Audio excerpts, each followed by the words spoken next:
At this time of year, we're thinking deer. We'll take a look at some of the advantages as well as the year-round benefits of food plots. Great way to attract deer into your hunting area. These can be done with like a backpack sprayer and a seeder. These aren't real hard to put in. 9 million acres of forest, 1,700 miles of continuous shoreline, 4,300 lakes, 12,000 miles of streams, more than 300 waterfalls, 15 counties, 2 time zones, and 1 area code. Welcome to the Upper Peninsula. Welcome to 906 Outdoors.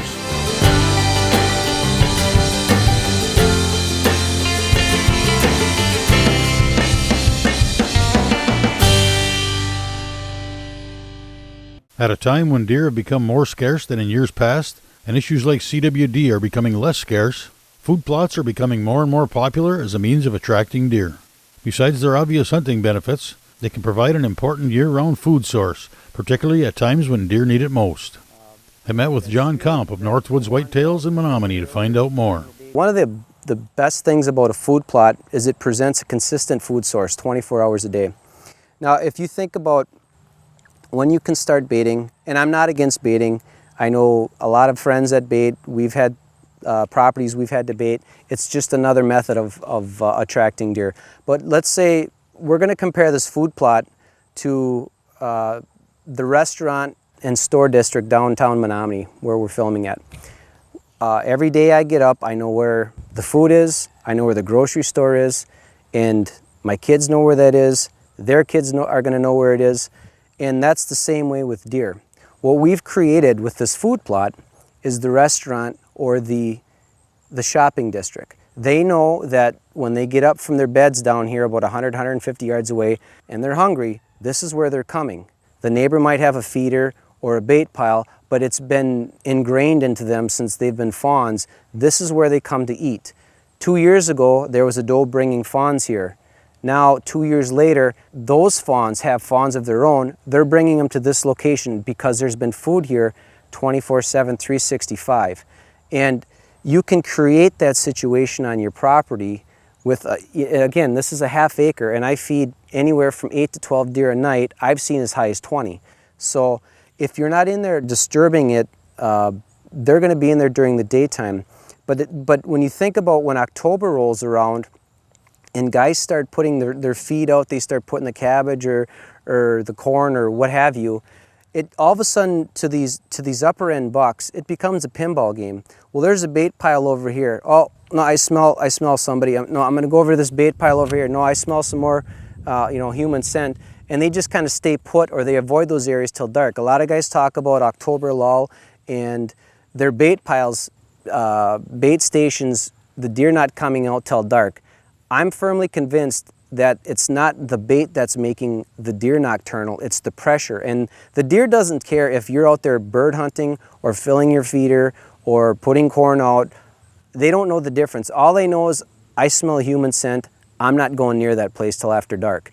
So again, if you have a low pressure, no pressure food plot in your hunting area, and you can get into that hunting area and not have your scent blow into the bedding areas where the deer are, it's going to create opportunities much better, in my opinion, than you would if you were consistently filling a feeder, hunting over a bait pile. I've seen it firsthand. These hidden food plots work outstanding.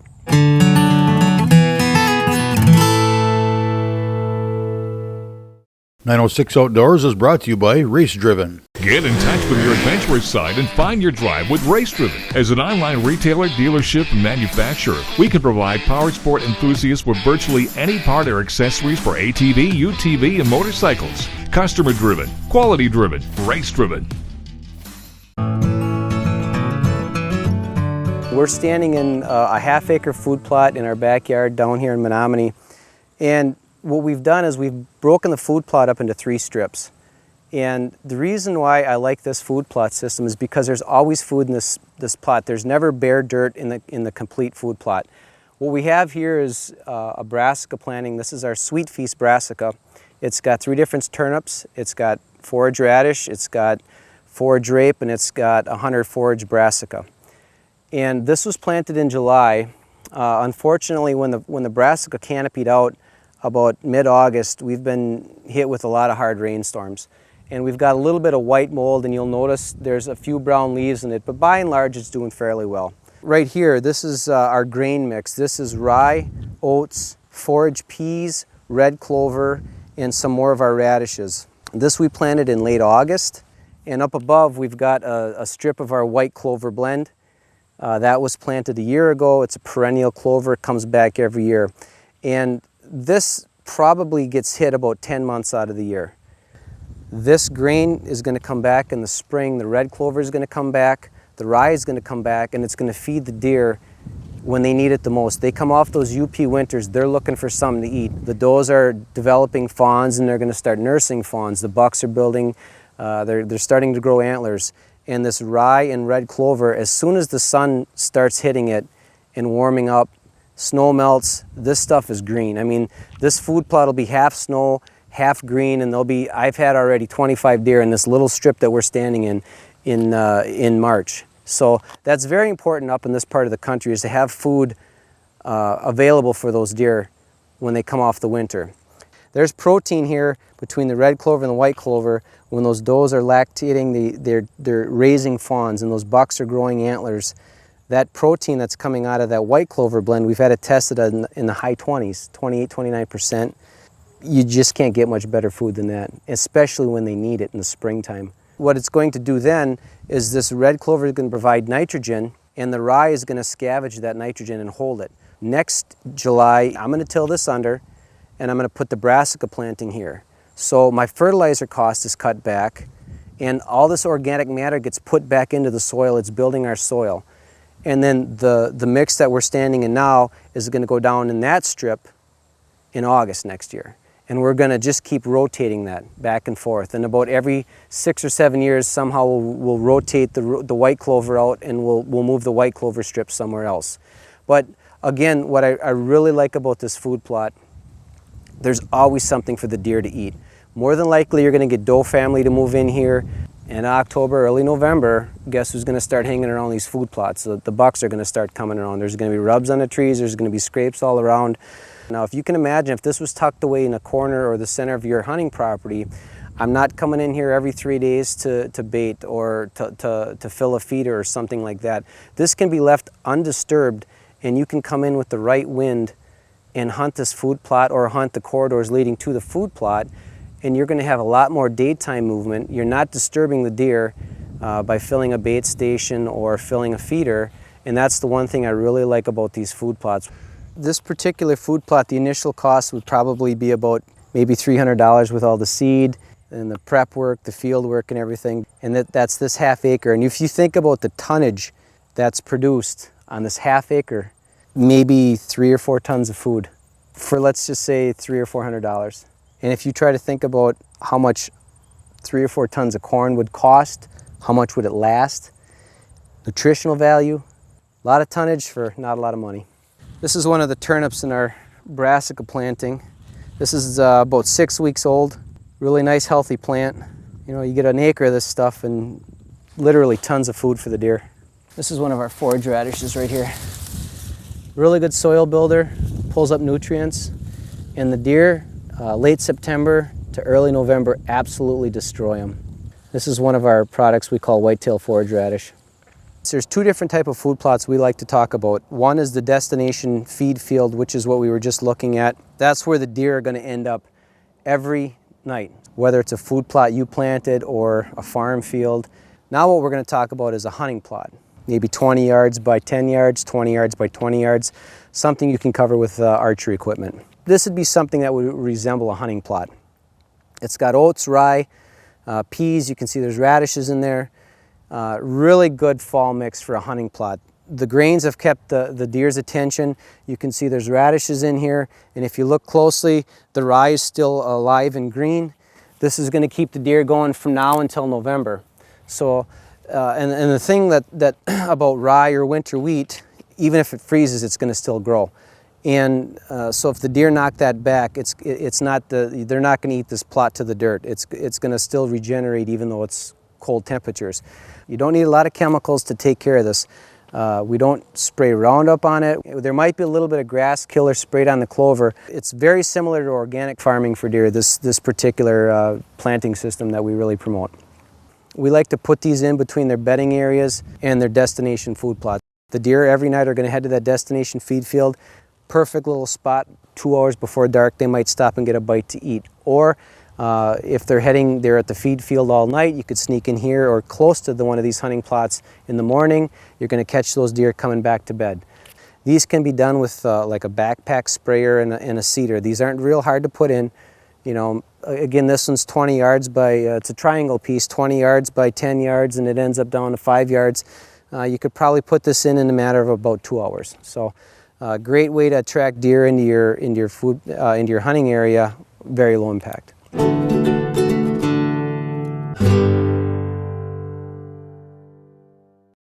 906 Outdoors is brought to you by Cooking Wild Seasonings.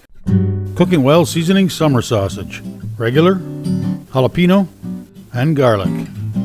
Get yours today at cookingwildseasonings.com.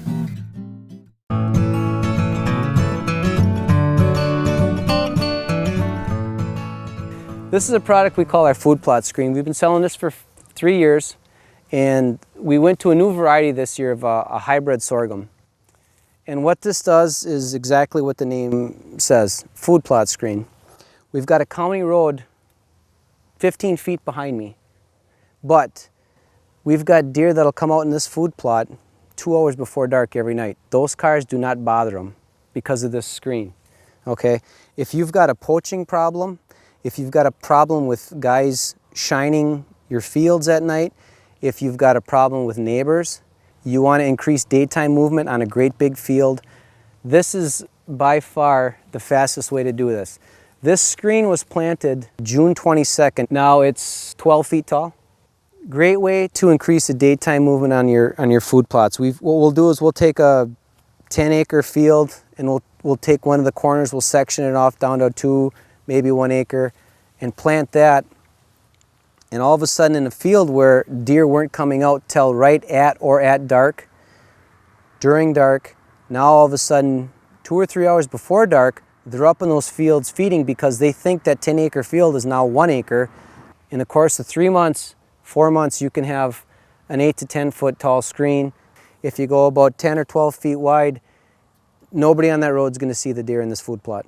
If you look, there's a lot of biomass that's going to be here in the spring. It's basically corn stalk is what it's going to resemble. So what we'll do is we'll brush hog it, we'll hit it with a disc, bust it up really fine, and then we'll replant it. What I personally do is I'll go 2 years, a strip here, and then I'm going to let this rest for 2 years, and then I'm going to come back and plant this, and you can keep rotating it. It puts a lot of biomass into the ground. It builds some organic matter, but I just like to let the ground rest for 2 years. We'll probably throw some rye or something in there just to help that process speed up. What's nice about this particular variety of sorghum that I really like, there's nothing on here for the deer to eat. If you look at like a Milo or a grain type sorghum and it gets 7 to 8 feet tall and there's a big seed head on it, there's tendency for the deer to want to eat that. There's nothing on here for the deer to eat. And that's one of the benefits of this particular variety of sorghum. Now, if you want to develop a permanent screen, one of the best things to do is to plant Norways or red pine. But while those are growing, that's a 6 to 8, 9 year process. So while those trees are growing, if you leave enough room, you can do an alternating planting of this particular sorghum. And then once your trees are up, the permanent screen is built, then you can eliminate the need for this screen and add more trees. Now you look at this screen over here, that screen was planted July 24th. And I can't see the deer on the other side of that food plot, if there was any. And sometimes that actually will help create more movement in your food plots if you turn them into smaller compartments, because some deer those older alpha does, they just don't tolerate other deer in their quote-unquote space. So what that screen does is it kind of breaks that space up. Another thing it'll do for the rut, a lot of times a buck will step out into a food plot, he's going to look at the whole food plot and see who or what deer are out there. Well, now if you've got 1 or 2 strips of this put in your food plots broken up into sections, he's got to go to each one of those sections now. So if he comes out down on the west end of the property or the west end of the food plot, you're hunting on the east end and you want him down here, and you've got these compartments now that forces that buck to come down to your end. And that might be one of the tools you need to put that deer in the back of your pickup truck. Now you can see the pressure up here is pretty intense. They're on these brassicas really hard. They're eating them right out. These are some of the turnips. They're not really big. They were planted a little bit late. And the other thing that we had a problem with, you can see with the brown, this is that white mold that I was talking about earlier. And again, that's just Mother Nature's way of telling us she's in charge. So one of the things you can do if you get early browse pressure, and we did it over here as an experiment, and you can see if you look at this particular part of the food plot here versus over there, when I knew we were going to have trouble with this particular brassica plot, we came in with 50 pounds of rye, knowing full well that we had the white mold situation, knowing full well that the browse wasn't going to be here, like the amount of browse isn't going to be here like there should be. We came and overseeded a lot of the food plot with rye. So now if this brassica is gone or they eat it to the ground, I've still got all this lush rye. And it's going to stay green all the way down to probably 20 degrees. So all is not lost. If you have a situation like this, whether the deer come in and start browsing in September, I see that a lot with brassica. The deer will come in September and start browsing. Or this white mold situation, you know, it's not the end of the world. What we ended up doing is you come in with the rye to the rescue, you overseed it with rye, they're going to eat what they want, they're going to eat the greens, they're going to eat the bulbs, and then they're going to come in and eat the rye. Today's show is brought to you in part by Rapid River Knife Works. Rapid River Knife Works is the largest custom knife factory showroom in Michigan. Hunting knives, pocket knives, and kitchen knives. Watch your custom knife being made and engraved. Free laser engraving with your personal message or company logo. Lifetime warranty on every knife and free sharpening. Bring the family and visit Rapid River Knife Works today. Today's Wild Game Break is brought to you by Cooking Wild Seasonings. Make it fresh, make it yours. Find out more at cookingwildseasonings.com. The main deterrent of getting bad meat is having your deer dressed properly and rinsed out. Bring a jug of water or something to rinse your deer out. If the weather permits, you can let them hang. It's actually better. Breaks down the muscles a little bit. As far as leaving the hide on or taking it off right away, it's no big issue. Ream the back end out. The heat doesn't come out as good as if it was reamed out good.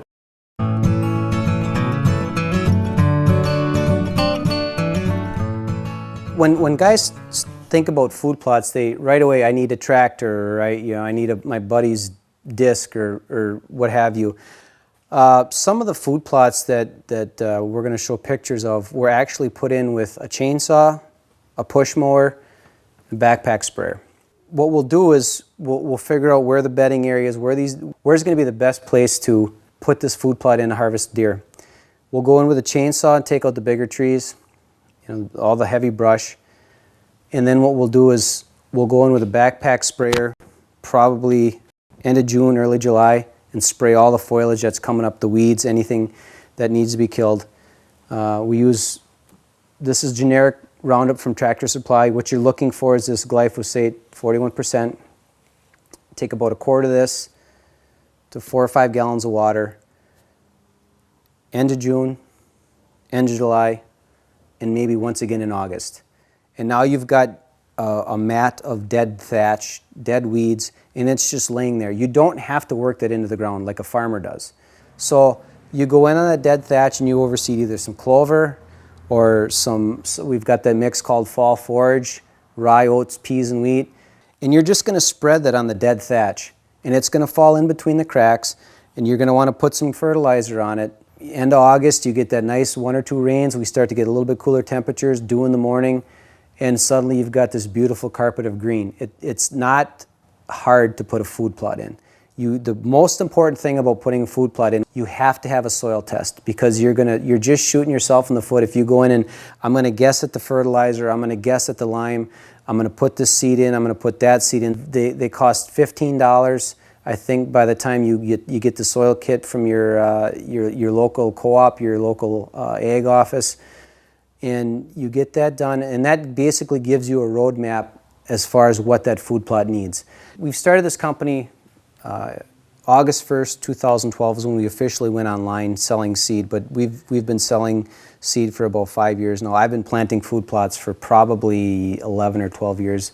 Started out with a rye plot, ended up going to clover and brassica and turnips and stuff, and just really enjoyed the way the deer react to something you create. And what we found was we were helping more and more people, and I by no means am an expert in this field. I've got a lot of experience with the business. I get to talk to some of the sharpest minds in the whitetail industry. They try to point me in a direction that's beneficial to the deer, it's beneficial to the hunter, and we're keeping costs down as much as we can. We're trying to keep things simple too. What we've done is we've packaged everything that we sell in half-acre bags, and everything is mixed for you. If you want our brassica mix, that's all you're going to get. There's no rye or fillers or anything like that in here. It's just straight brassica. Same thing with our clovers. A lot of mixes you'll see on the market today, you'll get a 10-pound bag and it looks like they swept the floor of the local feed mill, put it all in a bag and put a sticker with a name on it and a deer, and they're going to sell it as food plot seed. Well, what I've found is that there's a couple of problems. Some seeds don't go well with others, and again, when you go to plant this little tiny seed, I mean, you look at how tiny these seeds are, and if you were to throw some peas or some oats or some rye in this bag, suddenly you're planting. The opening in your seeder has to get so much bigger. You're just pouring this seed out. So we've taken a lot of that kind of trouble out of our mixes. We want hunters to be successful with our mixes. We try to keep things as simple as possible. The costs are extremely low. We just have plain packaging because it keeps the cost low. What the difference between this and let's say if we were to put a picture of a big deer on it and put it in a pretty orange or green bag, guess what? You're still getting this seed, and the deer don't care what the bag looks like. So that's just, I'm just an average everyday 40-hour-a-week guy, and this is the kind of stuff that I can relate to. I need it to work. I need it to work the first time. I need it to be easy. And we think that our blends they're very efficient, they're economical, and I think they work phenomenal. Be sure to join 906 Outdoors on Facebook and stop in at 906outdoors.com, where you can watch any of our past shows and see what's coming up next. Thanks for sticking around, and we'll see you next week right here on 906 Outdoors.